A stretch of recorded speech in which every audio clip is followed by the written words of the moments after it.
This is Two Dice Boxing with Andy Lee. Andy, you've been on the road to recovery since your first and only loss to Brian Vera. How does it feel being back in the spotlight now? I've waited a long time, almost 3 years now, to get back here to where I once was. And now that I have the chance of being here, I won't make the same mistakes I did last time and improve. I want to make sure I make the best of this opportunity. Where do you feel that you've most improved in as a boxer? I think all over. My instincts are better. My pacing of a fight.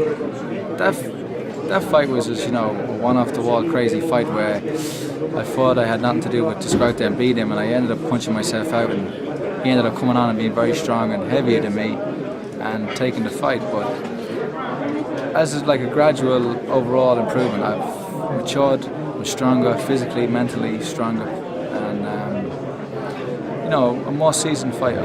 Working with Manny Stewart since that defeat, how do you feel you've overcome any demons or any negative thoughts you had about boxing after a loss? Yeah, well, a loss takes a lot out of your confidence, and you can really, you wind up asking yourself questions, like, what am I doing here? But,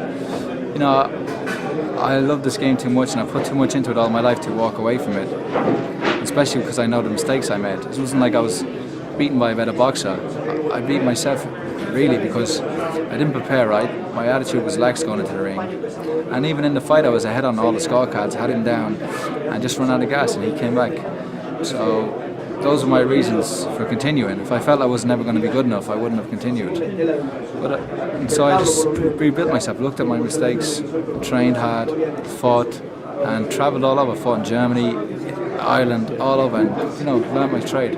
Absolutely. So similar to Craig McEwan, who's come over from Scotland as well to settle in America and begin his fighting career, do you feel that now is the time for one of you to truly go on to that next stage, or would you prefer a further few fights before more? No, now it's time's ready. I'm pro since 2006, and now it's time to take the next step up and prove I am a top 10 middleweight. Yeah. He's been giving some big talk, Craig, about bringing everything he has to the fight, and he says he has the power to knock you out and to trouble you.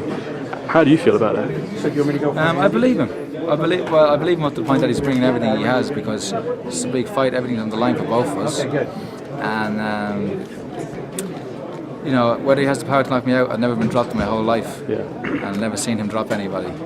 But maybe it'll be the other way around. Were you disheartened to begin with when Duddy pulled out?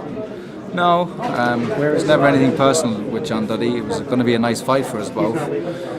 For me, it was a bigger chance to fight on HBO and fight against somebody who's got a proven name and record. But it was never personal, so he pulled out and now Craig stepped in, and it's just another fight for me with both of them. I see. You've talked on about going to your next fight in terms of either fighting Martinez. What about Darren Barker or Matthew Macklin back closer to home? Come back to me, and me and as much as me and Duddy has been thrown around, me and Macklin's been thrown around as well. So that's a fight that could happen. And even Barker is a very good boxer, and I know him from the amateurs from my days in Repton. And it was another good fight. So we'll see. Is that one you'd prefer to have? No, either of them. I'll give him a title shot when I'm champion.